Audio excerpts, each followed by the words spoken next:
அம்மாவே ஸ்பெஷல் தானே. அம்மாட்ட இப்ப கூட பாருங்க சிரிக்கிறாங்கல்ல, அந்த அதுதான் தோ இப்ப கூட வெக்கப்பட்டு சிரிக்கிறாங்களே. அவங்க வந்து அழகா பாத்துக்கிறதும், அவங்க அழகா சமத்தா உட்காந்துக்கிறதும்.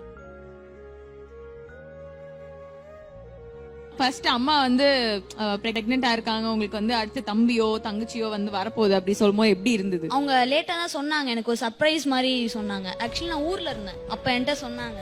எனக்கு கையும் ஓடல காலும் ஓடல, அப்படியே வந்துட்டு என்ன பண்றதுனே தெரியல. என்னது தங்கச்சி பாப்பாவா தங்கச்சி பாப்பாவா அப்படின்ற மாதிரி ஆயிடுச்சு. இப்போ அவங்க வந்தோடனே ரொம்ப ஹாப்பி தான். தருண் கிட்ட தான் ஃபர்ஸ்ட் முதல்ல குழந்தை லேபர் வார்டுல இருந்து வெளில வந்தோன்னா அவன் கையில தான் கொடுத்தோம். எந்த குழந்தைங்க ஒரு வயசுல அம்மாவை விட்டுட்டு இருந்திருக்கும். யூஸ் ப்ராப்பர்லி எங்க அப்பா அம்மா பாத்துக்கிட்டாங்க. அவன் அழகா போன் பண்ணும்பொழுது வீடியோ கால்ல பார்க்கும்போது நாங்க சின்னதா ஒரு கிஃப்ட் வாங்கிட்டு போகும்பொழுது அது ரொம்ப சின்னதா தான் இருந்திருக்கும். எனக்கா எனக்கா அப்படி அவன் கேட்கறதெல்லாம் we still remember. he was very very satisfied. அப்பவே அப்பா அம்மா ஓகே தங்க இது ஓகேவா ஓகே. அனுஜ் ஸ்டைல்ஸ் ரகங்கள் பலவிதம், ஒவ்வொன்றும் உலகத்தரம்.